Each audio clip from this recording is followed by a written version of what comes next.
Welcome back mga kababayan sa Tagalog Crime Stories kung saan ibinabahagi ko ang aking obsession sa true crimes at isinasalaysay ko ito sa Tagalog. Kung gusto mo ang mga ganitong contents, make sure to subscribe at turn on all the notifications para lagi kang updated sa mga bago kong videos. Kung gusto mo naman na suportahan ang aking channel sa ibang paraan, you may do so by checking these options. Karaniwan sa ating lahat na maglista ng ating mga New Year's resolution. Mapapagbabago sa kalusugan, paraan ng pagkain o pamumuhay, maraming mga tao ang positibo sa buhay na kasabay ng pagpasok ng taong 2026 ay ang pagbabago din ng kanilang buhay. Ngunit sa halip na magandang buhay, isang nakaka-trauma, nakakagalit at nakakapanindig ng pangyayari ang bumungad sa pamilyang enkarnasyon. Gibiraman ni siya, giguyod na paglaban pa ni Danis Katuban, nagbuyod karon. Ang ginang na ito na kinilalang si Dina ay emosyonal na nawagan ng hustisya sa sinapit ng kanyang bunsong anak. Ayon sa naglabasang mga ulat, isa ang ginang sa mga naunang tao na sumugod sa sugarcane plantation na ito. Bagamat wala pang gaanong mga otoridad at hindi pa napoproseso ang lugar, ang mga tao ay kaagad nakita ang labi ng isang dalagita na kinilalang sa 15 taong gulang na si Jennifer. Ang ilan ay nagalak sapagkat ito ay nakita na dahil ang dalaga ay nawawala na pala ng mahigit 48 oras. Pero sa halip na masayahan dahil nakita na ang nawawala niyang anak, si Dina ay napahagulhol at napasigaw na lamang sapagkat si Jennifer ay patay na nang makita. Ang mga otoridad kasama ang puwersa ng SOCO ay mabilis na niligyan ng boundary ang paligid sa plantation para hindi magalaw o masira ng mga tao ang maaaring ebidensya na makakatulong sa kaso. At habang sinisiyasat nila ang lugar, ang ilang mga residente doon ay mabilis na kinuha ang kanilang mga cellphone at inirecord ang nangyayari. Ang hashtag Justice for Jennifer Encarnacion ay mabilis na kumalat sa social media. Maraming mensahe ng pakikiramay ang ipinost ng mga ito. Kaya kahit nasa ibang lugar ang ilang mga kamag-anak ng mga enkarnasyon, ay mabilis na nakarating sa kanila ang masamang balita. Ang mga nakakakilala sa dalaga, lalo na ang pamilya nito ay nagulat sa biglaan nitong pagkamatay sapagkat wala naman silang kakilala na may personal na galit o sama ng loob dito. Talagang palaisipan kahit sa guro ng biktima ang sinapit ng dalaga dahil ayon dito, si Jennifer ay napakabait at isang mabuting mag-aaral. Sa ulat ay lumalabas na ang pamilyang Encarnacion ay matagal nang naninirahan sa siyudad ng Valencia sa probinsya ng Bukidnon. Bagamat naghiwalay ang kanyang mga magulang at kalaunang nag-asawa ang kanilang ina, ang magkakapatid ay lumaki pa rin ng maayos. Kahit ito ay bunso, si Jennifer ay nilarawan na responsable at mapagmahal.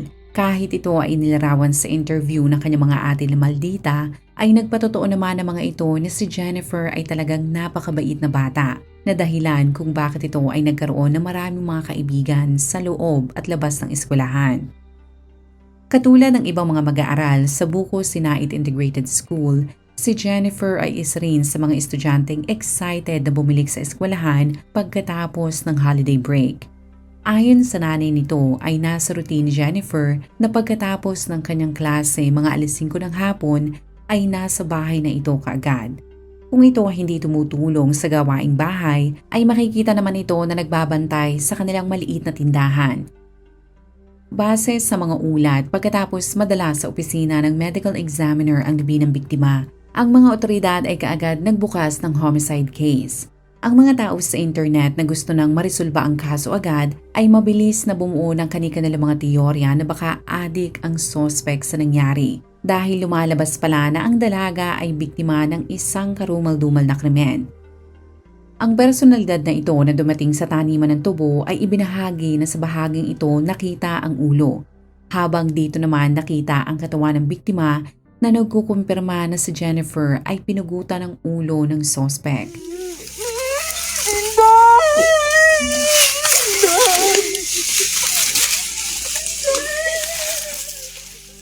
Ang mga tao ay nagulat sa tindi ng krimen dahil kahit may mga naiulat na krimen sa probinsya, ang porsyento namang iyon ay mas mababa kumpara sa ibang lugar sa bansa.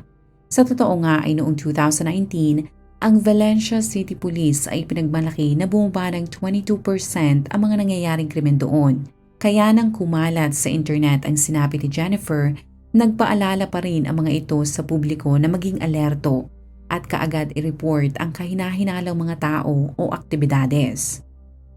Nang ma-release ang labi ng biktima, ang pamilya nito ay kaagad kinuha ang bangkay at ang embalsamador ay ginawa ang lahat para maibalik sa dati ang katawan ni Jennifer at upang matulungan na rin ang kalooban ng pamilyang Encarnacion.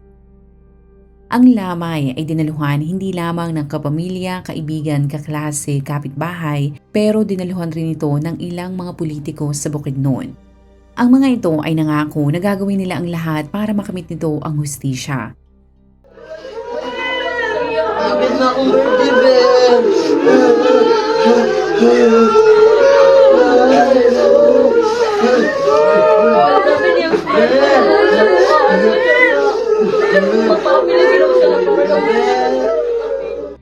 Sa interview sa mga ito ay sinabi nila na malakas ang paniniwala nila na hindi pagnanakaw ang motibo sa krimen sapagkat ang bag nito na naglalaman ng wallet at cellphone ay na-recover ng mga otoridad sa parehong lugar kung saan ito itinapon. Sa salaysay ng pamilya nito ay nalaman rin ng publiko na noong January 5, si Jennifer ay maagang pumasok sa eskwelahan at tulad ng kanyang nakagiwian, ito ay dumating sa kanilang bahay ng alas 5 ng hapon. Pero noong January 6, Martes, ang pamilya nito ay nagtaka sapagkat sumapit na ang dilim ay hindi pa rin ito nakakauwi. Ang nanay nito ay mabilis na kinabahan hindi dahil sa kanyang motherly instinct. Ngunit kilala niya ang kanyang anak na hindi ito lalabas o pupunta sa ibang lugar na hindi nagpapaalam sa kanya. Mas kinabahan pa rin sila dahil nang kontakin nila ito, ang cellphone ni Jennifer ay ring lamang ng ring.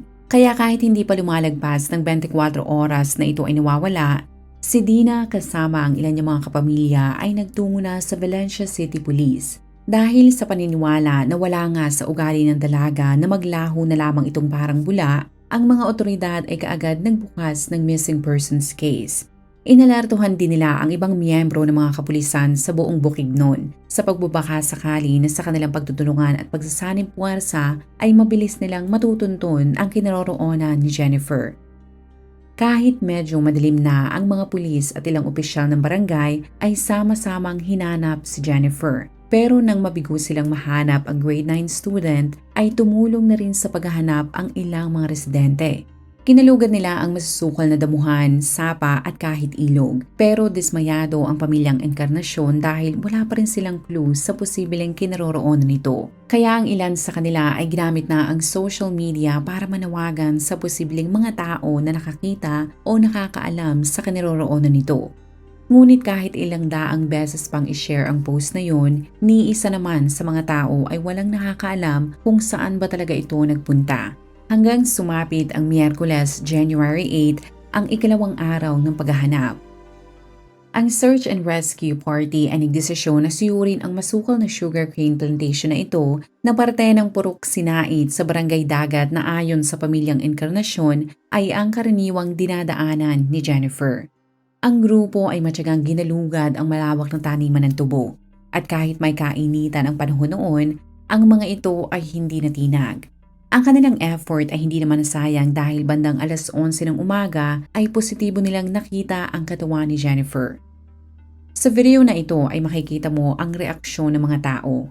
Halos lahat sila ay humahangos at nagmamadaling pumunta sa bahaging ito kung saan tumambad sa kanila ang nakakaawang sinapit ng dalaga.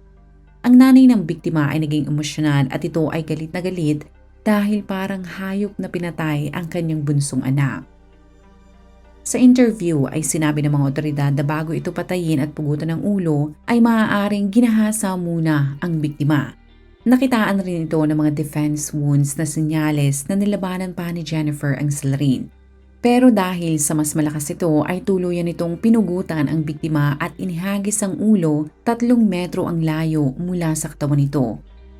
Dahil sa impormasyon na yan ay mas lalong nagalit ang mga tao sa internet. Ang nangyari ay nag-trending at para manawagan ng hustisya, ang mga taong nakakilala sa biktima ay nag-print ang mensahe sa mga t-shirts. Bagamat kalat sa social media ang nangyari, ang spokesperson ng Bukidnon Police ay pinili pa rin na magsagawa ng press briefing kung saan kinumpirma nga nila na ang biktima ay ang grade 9 student na si Jennifer.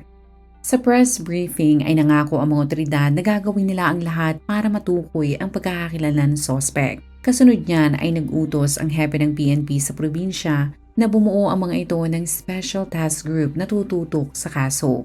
Kasunod niyan, ang LGU mula Valencia City ay nag-alok naman ng pabuyang 100,000 pesos sa taong kayang magbigay ng impormasyon na makakatulong upang agarang malutas na ang kaso. Pero ang pabuya ay kalaunang naging 200,000 pesos.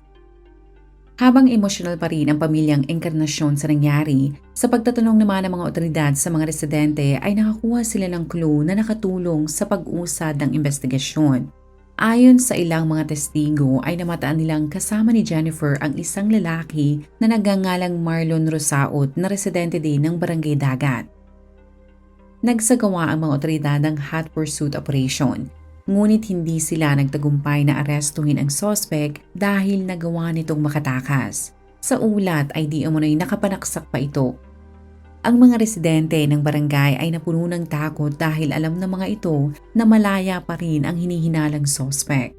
Kaya sa pangalawang pagkakataon ay hiningi na ng mga pulis ang tulong ng militar, barangay officials, pati ang leader ng tribo at mga gwardya ng mga ito na tinatawag na bagani para mahuli ang hinihinalang suspect. Bago ito maaresto ay ibinahagi ng mga otoridad na kinailangan nilang kontrolin ang mga tao para hindi mapahamak si Marlon, sapagkat napakataas ng emosyon noon. At bago magtapos ang araw noong January 10, kinumpirma ng Vice Alcalde sa Valencia City na naaresto na ang sila rin at ito ay nabasahan rin ng Miranda rights. Si Marlon ay idiniretso sa presinto para makuna ng salaysay. Doon ay napansin ng mga otoridad na meron itong mga galos at sugat sa ulo na paniniwalaan nilang nakuha nito dahil sa panlalaban ng biktima. Lumalabas rin sa background check nito na hindi yun ang kauna-unahang beses na ito ay nakulong. Sa press conference na isinagawa ng mga otoridad ay ibinahagi ng mga ito na si Marlon ay isa palang ex-convict. Sa police record ay nakalagay na nakulong na pala ito ng 9 na taon dahil pinatay nito ang anak ng kanyang live-in partner. Ayon sa mga tao na nakakita ng pag-aresto dito, si Marlon ay nanatiling walang kibo. Ngunit ayon sa mga otoridad ay sigurado sila na ito talaga ang suspect sa brutal na pagpatay kay Jennifer. Para sa kanila ay lagi nitong nakikitang naglalakad ang biktima sa daan na yun at malakas rin ang paniniwala ng mga pulis na matagal na itong may pagnanasa sa biktima. Sa teorya ng mga otoridad ay inaksyonan na ni Marlon ang kanyang pagnanasa noong January 6.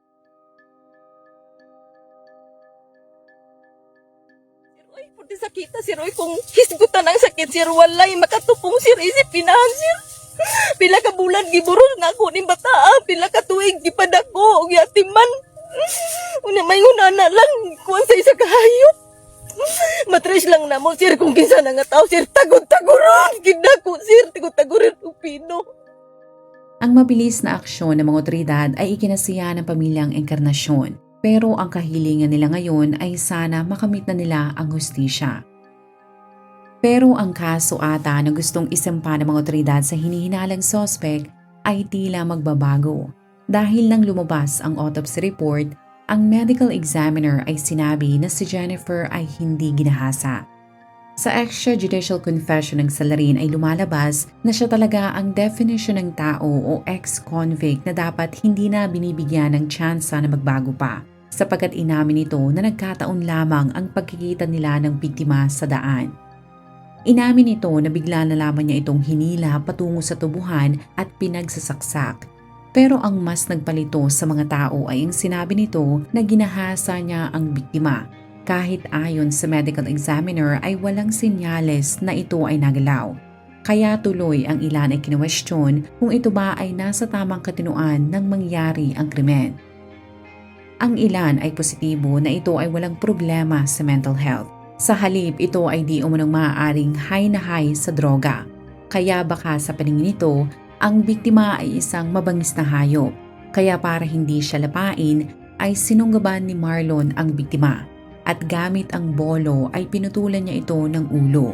Kung ito ay mapatunayan talagang wala sa tamang pag-iisip, may posibilidad na ito ay mabigyan ng mas mababang sentensya o kaya naman ay tuluyang maabsuelto sa nangyari.